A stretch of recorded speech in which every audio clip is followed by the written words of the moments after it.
Salama mwana. Sawa kabisa dore ndakwinjirira. Usikiye umushana ikura abantu kandi ndagushaka byatari. Banze n'izimi inyota ndabona imeze nawe.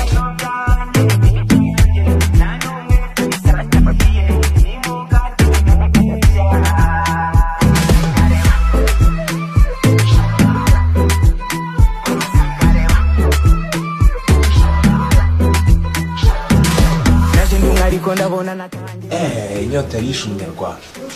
Ndabona hari umusheri mwiza wanyemeye. Unamwona Nyakso? Yewe asabduwe. Mazanye ko numva ryoshyira wagira ngo nayibe tere muhigarireye.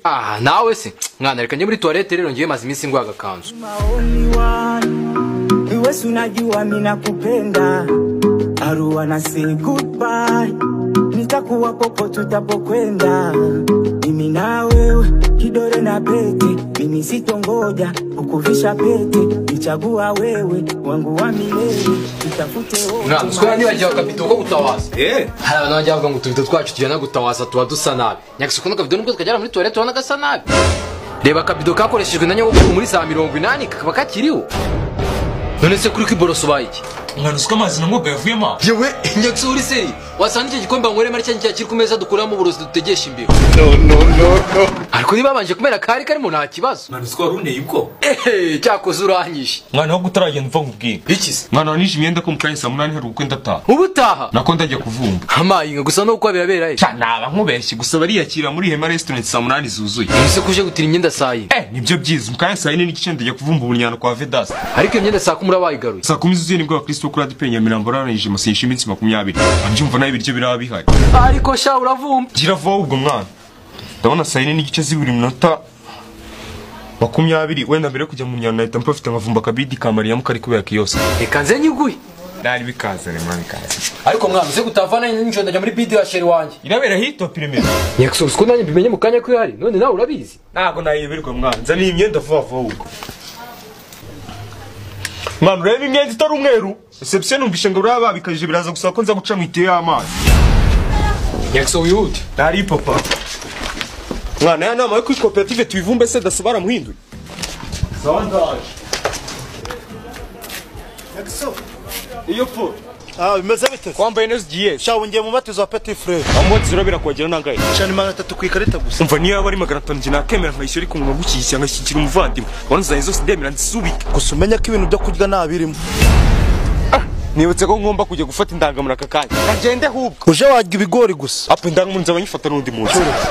Ahubwo se ndabona winkira box. Ntacyo ndayicana tugenda.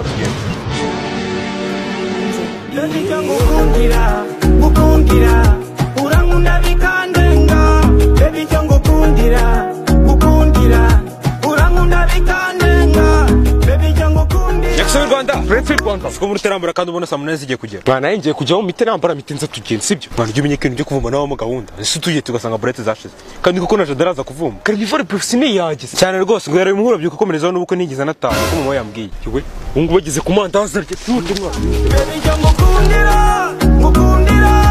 urankunda bikandenga umva pre wenda kumvikana iki mva mubaze kuva mu gitondo kugeza isaha umaze kuvumba ahantu hangahe navumbye ubunyana bubiri na bide 3 okay je navumbye umwati zumwe kandi naho hari mu rugo rwose rwateri twari ibigori gusa rero muri ibi yabukwe gomba kumarira sinze kubona kunyama sinze kubona uvumba inyama nese basi firiti basi sibyo oya uvumbe ibyo kunywa gusa okay firiti nayo nari sasa amapisi yageze ebana mushiremo courage iva muri mubiki gira Vedas tazana icyo gitoki nisere ko ibintu byose mwabiteguye abageni baraje mumfashe mugire vuba mutansebya yola papito ubukwe nubwo abakristo sha amahoro y'Imana bari nawe muvandi banyitanya Nyakso kuva muri korali Rohimu barwasenya kabanda umudugudu wo mu gakinjiro yoborwa na Pierre ino muvandimwe dusengera hamwe twaje kwifatanya n'umuvandimwe wacu Claude rero mu bukwe bwe nagari Claude Neji navugaga karumunake Claude ni karumunake Egide ndabona mwishimye ariko rega Imana yadukoreye ibikomeye natwe turishima none se bavandi mwatangije kubyo Imana yabakoreye ni byinshi cyane reba nk'uturi mu kuko namye ko turabavumbyi navuga ko twese turabavumbi b'ijambo ry'Imana ndabeshye se cyakoza nibyo ni ubuntu bw'Imana kuba twarasogongeye ni ukuri kose ntibyari ku bwacu cyangwa ku bw'imiryango yacu twahaga kiza ni ubuntu bw'Imana gusa harya umushumba Paul wasanye yitwa ngo iki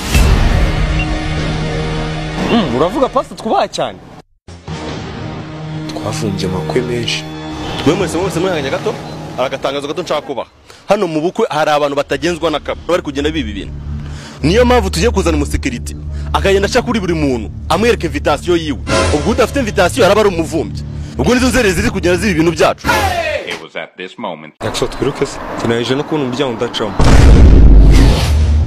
nagukunze baby cyo gukundira urankunda bikandenga baby cyo gukundira